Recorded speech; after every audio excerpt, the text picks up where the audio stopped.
Magandang araw po sa inyo mga kabansa. Ito po inyong lingkod Ado Paglinawan na bumabati sa inyo dito sa Iparas kay Paras. Secretary. Yes, sir. Paring Ado, magandang hapon. At dito tayo sa Iparas kay Paras. At naninindigan tayo together with our people na bawal talaga ang magkagera. Nakakatakot na magkaroon ng maraming mamamatay pagka nagkagera dyan. Kaya ina-advocate natin na no to war. We are for peace. Pero it seems that hindi pa rin gumagalaw ang ating gobyerno. They keep on saying that there is the alternative of diplomacy, but nothing has yet been initiated. Paring Ado. Ano masasabi mo, Paring Ado? Well, binuksan na naman nila yung humingi tayo sa China ng 9th bilateral consultative meeting at pinagbigyan tayo ng yan, China. Sinasabi mo Pero ngayong sinasabi doon sa hearing ng Senate, nandoon si Ricky ano bang pangalan nito? Manalo. Ricky Manalo, Secretary. Sabi niya, isusulong natin yung diplomasiya. Pero where is it? Because they are double talking. okay. On one hand, the DFA is saying, our solution is diplomacy. But Gibo, pinagalitan ni Amy, at ito namang Bronner kung ano-anong mga dinadaldal ngayon.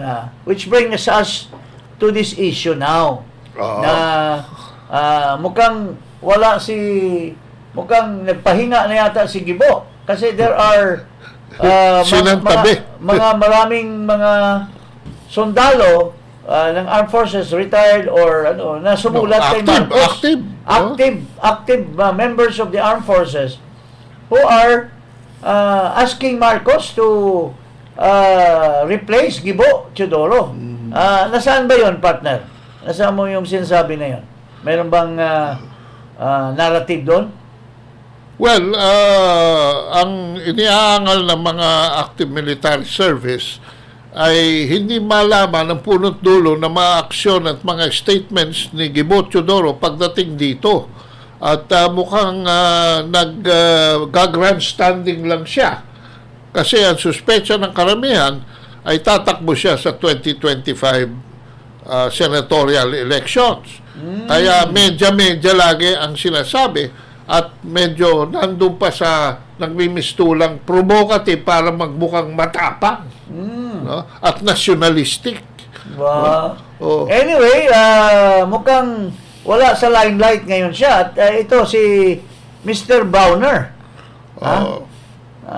Ang nagdadaldal ngayon. At ito, pakinggan natin, mayroon siyang nilirekomenda sa isang Pangulo. Wala din namang alam tungkol dito. Pakinggan natin. Ito.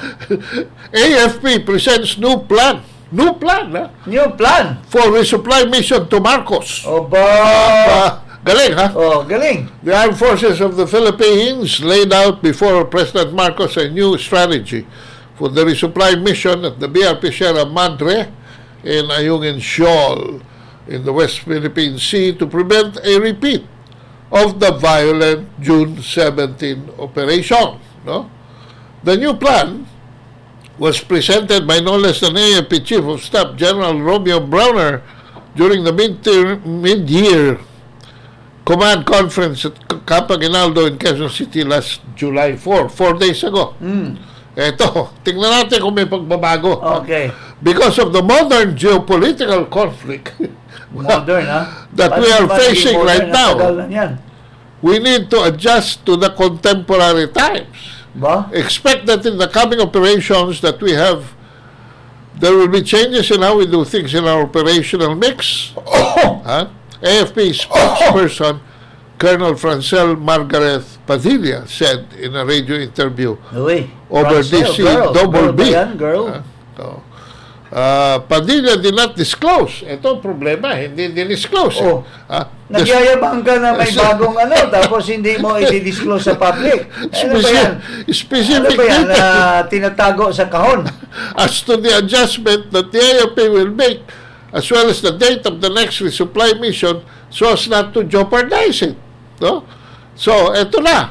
Pasok na si Browner. No.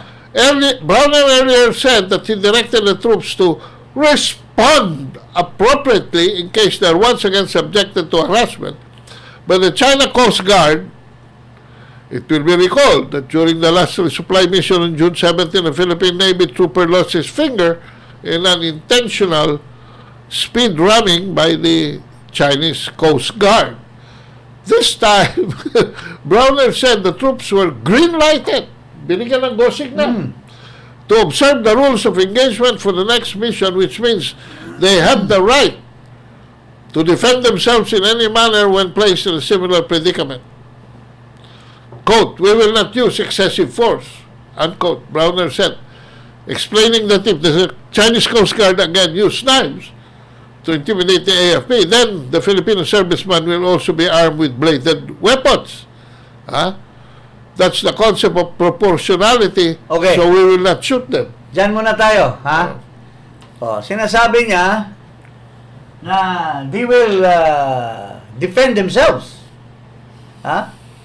They will, ulitin natin, ibalik mo. This time, Browner said the troops were green-lighted to observe the rules of engagement for the next mission, which means that they have the right to defend themselves in any manner which place in a similar predicament. Okay. Memorize mo yun. Alam mo, nung makita ko yung video, hindi ko naman sinabi na duwag ang ating mga sundalo. Ang sense ko rin sa video, talagang hindi lumaban ang ating... Hindi nga, sinabi na natin yan diba? dito. Hindi lumaban. Nagtimpi. Hindi lumaban sila kasi yun ang order sa kanila. Pero ngayon, ang sinasabi nito, lumaban na. Lumaban na kayo. Daliri sa daliri.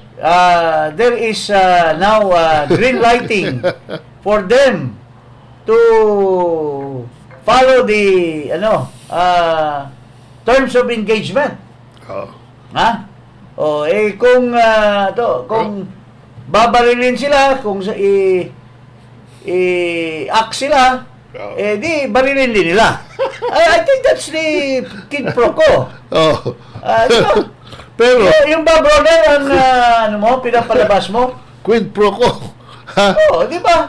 Paano naging yan? Paano na iba yan? Ulitin na natin. This time, Browner said the troops were green-lighted to observe the rules of engagement. Punyal sa For punyal. the next mission, which means that they have the right to defend themselves in any manner when placed in a similar predicament. Okay. They have the right to defend themselves. Okay. Ngayon, papasok na yun sila uli. Nandyan na yung mga Chinese vessels Nandyan na yung big, large vessel, di ba? So, ano ngayon mangyayari? Mayroon magdala sila ng baril. Magdala sila ng kung ano-anong mga weapons. Kasi, lalaban Hindi ko ba intindihan ko. Terms of engagement, yung ba yung sinasabi mo, Browner? What if magkatuluyan talaga yan? Anong mangyayari? Gera na. Ang instruction kay Browner ng Presidente is to de-escalate. Now, you tell me, Secretary, how that new model will de-escalate. Hindi nga, palaban nga Palaban nga Palaban nga. So, you will escalate? Browner, palaban. So, I think that's so Browner, gera. Oo. Tapos dito sa kanyang interview, ayaw niya ng gera. Are you contradicting yourself, Mr. Browner? Alam mo, Secretary, there is only one way to deal with the resupply mission. Unang-una, maling-mali na hindi nyo i-announce. No? Dahil magugulat yung kalaban. Hindi, maski hindi nila i-announce, malalaman din kasi i-monitor sila. Ano ba naman katarantaduhan yan? Nandyan na yung mga Chinese nakapalibot na dyan. Tapos hindi malalaman. Wala ba ka kayo eh? Oh. Nako. So, Talagang... the only formula that will work here is the formula of Vice Armed Forces na ito eh. Vice Admiral Albert Carlos. Ha? Yun ang magaling. Yun ang magaling. Dapat yun ang gawin ng Chief of Staff Chief of the Staff. Armed Ano Forces. sila ito? Si Browner. Wala naintindihan Wala to. yan eh. Oh. Bring back Spokesman Albert lang naman yan Carlos. doon sa Marawi eh. Tapos naging AFP chief. Ano ba yan? Si Admiral Carlos, alam niya kung mag-i-engage, alam niya kung mag-disengage. Ha? Alam niya kung determination at pwersa ang gagamitin o di kaya diplomasya. Kasi, Alam niya kumausap. he is a fulfilled Navy professional. Alam niya yung galaw dyan sa South China Sea. Ito. Nanguhula lang naman ito. Army yata ito eh. Army. Alam mo Dito problema natin eh. Girahin mo, maghanda ka doon sa gulo na mangyayari dyan sa barn. Kasi ginugulo ngayon ang barn. So doon ka mag-abang. Kasi baka babalik tayo sa dati. Baka i-revive ang tabak division. Dahil kasi, punyal sa punyal. Kasi maayos na ginugulo nitong si Galvez, nitong Florendo. Ano ba? Florendo ba ang apelido nito? Lagdameo. At lalo na ngayon, nakialam yung amateur na ngayon lang nanalong gobernador, tapos nakasakay lang sa Carabao, itong guy by the name of Tamayo, nakikialam. Yung mga mayors doon ng BARM, ini-intimidate at pinapakialaman yung kung saan sila boboto. Ano ba klaseng doon ka lang sa South Cotabato, Mr. Tamayo, huwag ka makialam dyan sa BARM. Masyado kang sumusobra eh. Nakasakay ka lang sa Carabao ngayon eh. Gusto mo nang maging Carabao. Saka dapat talagang tignan after Gibocho Doro kung ano yung mga ginagawa pa ng mga iba dyan. So nakakatakot itong bagong plan ni Juan na makipaglaban. Terms of engagement. O kung tumira yung China, tirahin din ninyo. Yun ang instruction ni Brunel dito sa malapit na tayo sa gera talaga. Pero tingnan mo itong sinungaling na ito. Nasaan yung interview niya? Yan. Interview ni Brunel. Anong sinasabi niya? Ayaw niya magkagera. Pero dito, gusto niya magkagera kasi labanan daw o kung nilalabanan sila, labanan nyo rin. Ito. Hindi naman po kailangan magpanik. No? Dahil sa ngayon po ay ang masasabi po natin is that we are still in control of the situation. Hindi po magkakagera. Don't panic. Ito ang payo sa publiko ni Armed Forces of the Philippines Chief of Staff General Romeo Browner Jr. kaugnay sa iba't ibang nangyayari na may kaugnayan sa seguridad sa bansa. Tiniyak ni General Browner na kontrolado nila ang sitwasyon sa bansa. Ginagamit po natin lahat ng instruments of national power. Hindi lamang po kasi military ang instrument of national power natin. We have economic, information, and diplomacy. Pinabulaanan din niya ang mga kumakalat na post o mga mensahe tungkol sa mga kaguluhan maging ang presensya umano ng maraming mga tangke at sundalo sa ilang lugar sa bansa. Wala aniyang magiging magandang dulot ang gyera para sa bansa maging sa bansang sasakop sa atin. Ayaw po natin magkagera kasi talo po tayong lahat, no? Tayong mga Pilipino, so sino man yung sasakop sa atin or gustong sumakop sa atin, talo rin sila, no? Dahil wala pong mananalo sa gera. Kontrolado daw nila ang sitwasyon. Bakit nagpanik kayo? Hindi ang taong bayan ang nagpanik kasi ang taong bayan are already destined kung what the leadership of this country is bringing these people to the gutter or to the canal or whatever. Ready ang taong bayan. Pero kayo ang nagpanik kasi bakit? Nabigla kayo na pinagpalakol kayo ng mga inchik. Pinagpuputulan kayo ng ngayon, kung uulitin yon, Anong magagawa mo? Kontrolado mo ba yan? Magpadala ka ngayon ng mission uli, harangin ngayon ng China. Anong gagawin nyo? Pero ang instruction niya, lumaban daw. Ha? Let us do the things according to the terms of engagement. Oh. Ang China ngayon, palaban na eh. Pero, bakit pa kayo kasi nakialam sa armed forces? Bakit hindi nyo na ipaubaya ito lahat? Bakit daldal ng daldal, ginugoyo nyo si Marcos na wala man lang alam yan? Dapat ipaubaya nyo na sa diplomacy. Ha? Tingnan nyo yung mga pinaggagawa ni Duterte. Ha? Na walang-wala tayo noon, wala tayong saging, wala tayong kung ano-ano. Pero look what Duterte did during those times when he assumed office. Ito, tingnan mo. Ang ating banana, pineapple, hindi na tinatanggap. So I had to go to China to ask them, President Xi Jinping, Sir, what is wrong with our products? We used to export to your country in so many volumes. Why are you now stopping it? Hindi na, wala nang bumibili ng banana natin para sa feeds na lang. Totoo. So sabi ko, bakit? Pati yung pineapple, what's wrong? Alam mo na, because they think that we are dovetailing. Pasunod-sunod lang tayo kung anong foreign policy. So sabi ko, no. Because I will chart an independent policy. So we're friends. O tinawagan ko si President, si Trump, isa pa rin yun, si Trump. Tinawagan ko si Trump, sabi ko, Mr. President-elect, this is President Duterte of the Philippines. Yes. I've been expecting your call. I know that you call. Ito ang sabi ni Trump, I make it public. Yeah, I support you. You are doing it right. You know, my country, the son of it, they say, panganlan yan, yung pangalan, he named it, alam na niyo, they're flooding my country with drugs. I'm doing what you did. Hey, you're doing it right.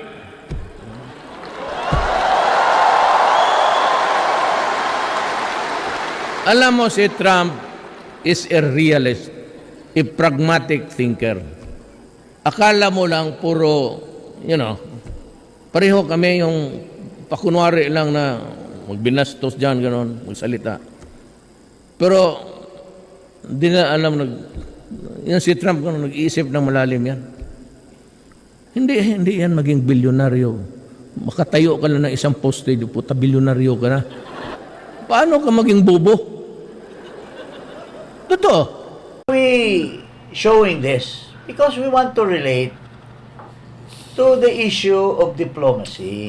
Ano ba talaga? Alam mo si Marcos is Playing footsies. hindi maka-decide. May gumugulo sa utak mo, Marcos. May nakahawak. Sa one hand, parang nagdo-drawing yung mga military sa utak mo. Dito naman, nagdo-drawing naman yung pagka-friendly mo. But you cannot get it right. But the thing that is really right is the diplomatic way. Utusan mo na si Manalo just like what happened in Duterte's time.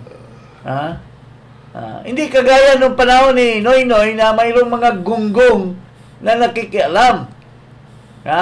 Ngayon, mayroon ka pang panahon. Konti na lang, Marcos. Kasi if you don't make it right, well, you'll never know. The Lord God might put all the heavens against you. All the earthquakes and the thunder. If you will not do the right thing on the issue of South China Sea. Tulad nitong susunod. Tulad dito, ito, galit ang China eh. Dahil hanggang ngayon, nandiyan pa yung mga bawal yan sa konstitusyon, yung maglagay ng mga Offensive weapon. weapons of destruction. Tulad ng Thunder, tulad ng mga HIMARS. Nandiyan, dinala nyo dyan sa mga bases. Ito, Basahin natin ito. galit ang China. Yan. China denounces U.S. deployment of ballistic missiles to Philippines. China warned against U.S. deployment of intermediate-range missiles to the Philippines, citing significant regional security threat. The deployment is a move to turn back the wheel of history, and it gravely threatens regional countries' security, undermines regional peace and stability, said Chinese Foreign Ministry spokeswoman Mao Ning during a press briefing. Mao added that such action go against the common pursuit of people in the region for peace and development. Quote, "We urge relevant countries to listen to the call of countries in the region to step back from the wrong path as soon as possible," she admitted. The U.S. and the Philippines have yet to issue their reactions. Response from China coincides with reports of U.S. military equipment being withdrawn from the Philippines after Wala pa eh. joint exercises, according to Philippine officials on Thursday. In the meantime, ito yung ano. The Philippines currently hosts a U.S. land-based intermediate-range missile system named Typhoon, no? With the military reportedly trained on its operations and maintenance. The system is anticipated to remain in the country until September. The U.S. deployed these missiles as part of the annual military drills Balikatan 2024 in the Southeast Asian archipelago in the late April. Okay. Alam mo, double face eh. Dapat sana, wala talagang ganun dapat sa loob ng ating bansa. Unang-una, it's against the Constitution. Pangalawa, it brings anxiety to our people, knowing that these things are there, at tutumbukan tayo ng China. Pangatlo, bakit natin kailangan yan? Kung ang ating alternative is diplomacy. Di ba? So ano ba talagang foreign policy mo? Magmula nung nag-shift siya ng foreign policy from using the Department of Foreign Affairs as its main and lead agency, nag-shift siya dito sa Armed Forces. Nakialam itong Anyo, nakialam itong Gibo.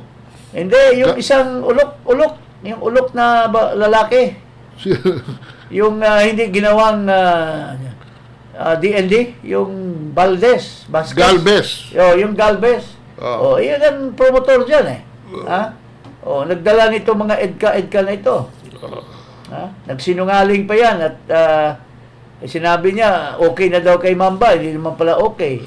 These are the kind of people who created all this mess. And this same guy is now creating also the mess in the BARM. Kaya nga sabi ko, Secretary, hindi lamang si Gibo Teodoro dapat paalisin na active military. Isama na dyan si Carlito Galvez. At isama na rin dyan si Eduardo Anyo. Bakit? National Security Advisor, Secretary. Dumating yung Typhoon missile, April 17. Hanggang ngayon, wala siyang statement. Wala siyang formal statement. He's the chief spy in this country. Wala siyang assessment kung ano yung dumating na offensive weapon. At saka, mayroon ng demand. Nag-threaten na rin yung Russia and China. Nauna pa sila. Na, hoy, bakit nagdala kayo yan? Gusto ba rin kaming magdala at maggera tayo? Kasi kaya din namin magdala niyan. Pero gusto pang i-extend up to September. At nakakatawa, kung ititrain mo yung mga tao, tapos iwawari mo rin yan, anong gagamitin sa, anong klaseng training mo yun yan? Wala. Maggera, may alam ka, sa paggamit pero wala kang gagamitin. Ha? Because in the first place, may sikreto dyan. hindi muna nila siguro pinakita at pinatrain yan kasi maglalaway yung mga Pilipino. Alam mo, ito lang ang aking theory dyan. Wala Oh. naman talaga silang intention na station yan dito. Pero ite-train nila ang mga troops natin na kung yan ay i-launch sa Guam, doon sa guidance system from the Philippines, makikialam ang mga Pilipino at saka mga Amerikano. Ano sila magkialam? Wala naman dito yung... Hindi, kasi dalawang sistema yan. Yung bomba mismo at saka yung guidance system.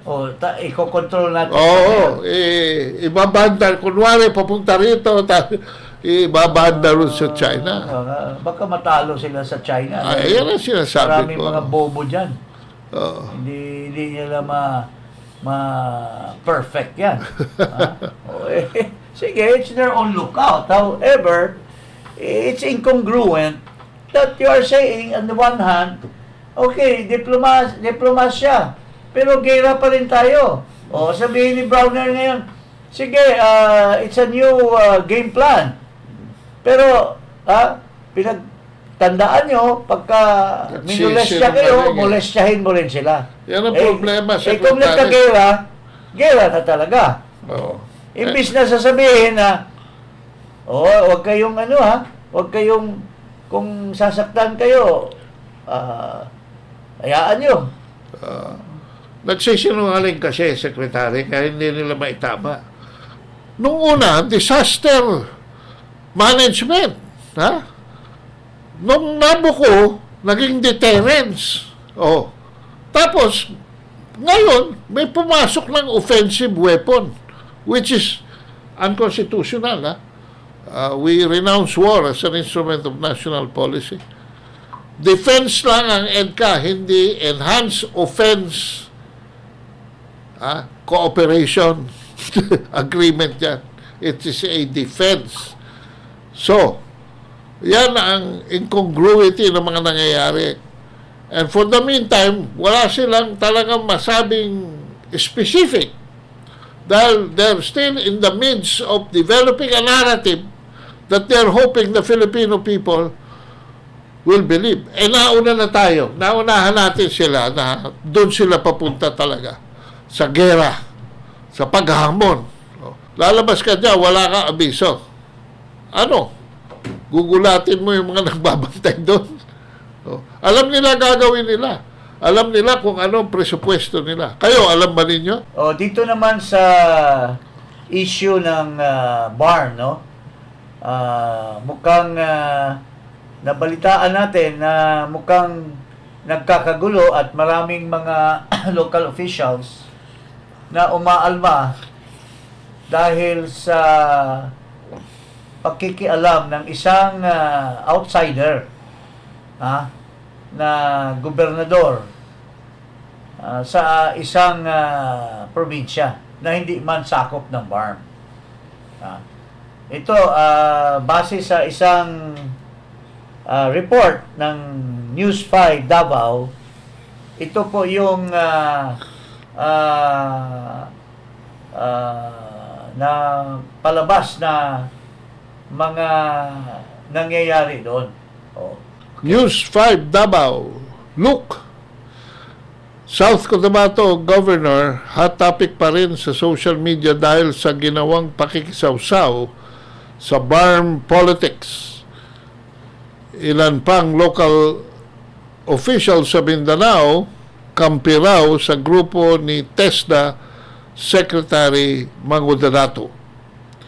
Nadagdagan na naman ang bilang ng mga local officials na dismaya kay South Cotabato Governor Reynaldo Tamayo Jr. kasunod ng ginawang pakikialam nito sa nalalapit na parliamentary election sa Bangsamoro ARMM. Sa social media platform na Facebook, ina-repost ni Santa Cruz, Davao del Sur Mayor Jose Tata Sala ang video ng speech ni TESDA Secretary Teng Mangudanato kung saan binubueltahan nito si Tamayo dahil sa kanyang pananakot sa mga Bangsamoro mayors kaugnay sa politika. Sa caption, sinabi ni Sala na nakahanap na ng katapat ngayon si Tamayo, na nakaalitan rin umano ng kanyang kampo noong panahong nasa Philippine Councilors League pa siya.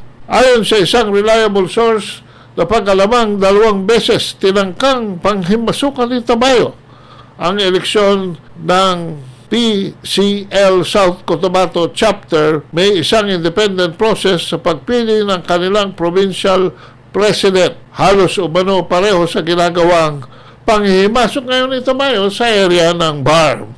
Sunod-sunod ang mga batikos na ibinato ni sa gobernador simula nang mabuking ang kanyang hamon sa pagpapaunit ng mga alkalde na hindi susuporta sa United Bangsamoro Justice Party, ang political wing ng kasalukuyang administrasyon ng BARM. Umani ito ng mga negatibong komento, di lamang sa mga local officials ng BARM, kundi pati na rin sa iba pang mga netizens. Bukod pa rito, kumalat rin ang isang leaked audio ng umano'y planong pakikialam ng kanilang partido sa gaganaping halalan sa BARM. Defensa naman ito mayo sa isang phone interview na misinterpret lang ng ilang local official ang kanyang pahayag. Bukas pupunta sa Lanao del Norte si Pangulong Bongbong Marcos, kung saan naasahang maglalabas siya ng pahayag patungkol sa mga isyong ipinupukol sa lider ng kanilang Partido Federal ng Pilipinas na si Tamayo. Ano bang pakialam ni Tamayo dyan? Hindi naman. Alam mo kasi, itong Tamayo, bago mag-eleksyon, he is just a small fry na gobernador. Natalo niya yung aking kaibigan na dating congressman, si Hernandez. Ito no 2022. 2022. Oo. Isa lang yan na miyembro ng Partido Federal. Yung mga iba, hindi man mga politiko. Yung isa si Lantion. Hanggang ngayon, hindi nilalagay sa pwesto. Yung isa, yung dati kong corporate secretary when I was chairman ng PNOC.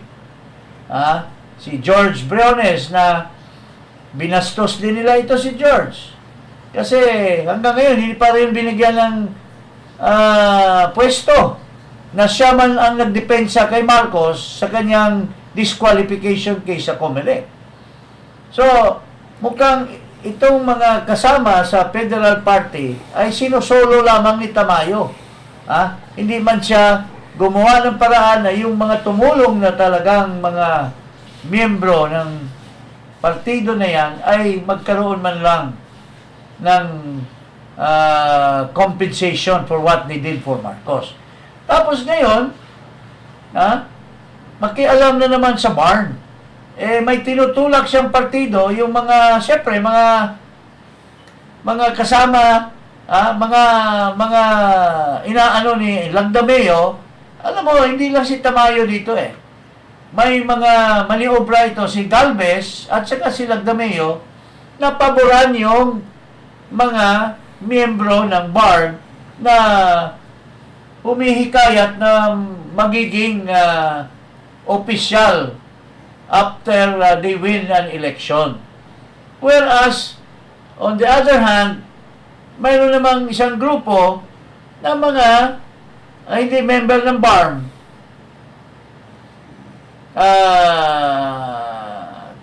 Transition team. But they are part of the autonomous region. Ito sila Sakor, Tan, gobernador ng Sulu, si Teng Mangondadato, Tesda, pero yung kanyang may bahay ay siya yung gobernadora ng Maguindanao del Sur. At yung mga iba pang mga kasama nila dyan na gusto nilang magiging democratic ang pagpapatakbo ng BARM na hindi appointed yung mga opisyalis kundi elected by the people. Correct. Para yung mga appointed official, ang nakikita ko dito, paring Ado, ay mananatili itong Galvez na sinasabi ni Tulfo na nakikinabang dyan, at saka itong Lagdameo, mukhang kinakampihan nila yung mga internal sa barn against this other party. So, dito sa balita, nakialam si Tamayo at being the chairman or the president of the president's party when it was just a small fry, ngayon big fry na kasi sinasamahan na ngayon ng mga other parties. Wala namang wherewithal yan talaga. Nagmamalaki ngayon at he is flexing his muscle at ini-intimidate yung mga mayors ng local officials, mayors ng barn. At sinasabi ng mayors, bakit ka magkikialam? Kami ang dapat mamumuno dito kung kanino kami boboto. Kasi we are the direct constituencies. So, kaya nga dinidenounce siya ni Teng Mangondadato, who used to be the governor of Sultan Kudarat, but now he is the TESDA Director General. Pareho silang mga kakampi ni Marcos, pero ngayon nag-aaway-away. Hindi pinapabayaan ang mga local na mga tao dyan sa barn, To sa decide- autonomous region, to decide na for themselves. Magkaroon ng freedom. Pinapakialaman itong Galvez, pinapakialaman itong Lagdameo, at ngayon nakialam na naman itong nagmamalaki na big shot na daw siya kasi siya ang presidente ngayon ng partido ni Marcos Jr. Naku! Albert my balls dyan, na hindi mananalo yan sila Socorro yan, sila Mangondadato. Kasi sila ang mahal ng taong bayan dyan. Hindi sila nagkikinabang at ang balita ko dyan, sobrang corruption dyan, di umano. Sobrang corruption. Gusto nila ni Teng Mangondadato, nila Socorro, na linisin yung corruption dyan. At kasabwat daw ito, di umano itong mga tauhan ni Marcos Jr. dyan sa mga corruption dyan sa loob ng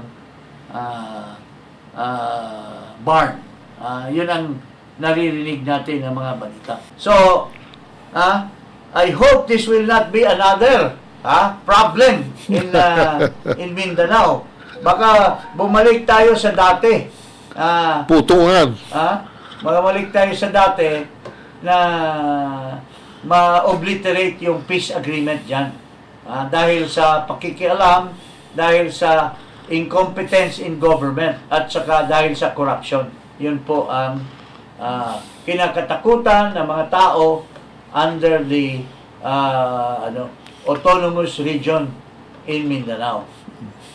Okay, huwag kalimutang mag-subscribe dito sa Paras kay Paras at i-click ang notification bell sa YouTube at Ado Paglinawan. Mga kabansa, Secretary, magpaalam na tayo. Magandang hapon muli sa inyo mga kababayan.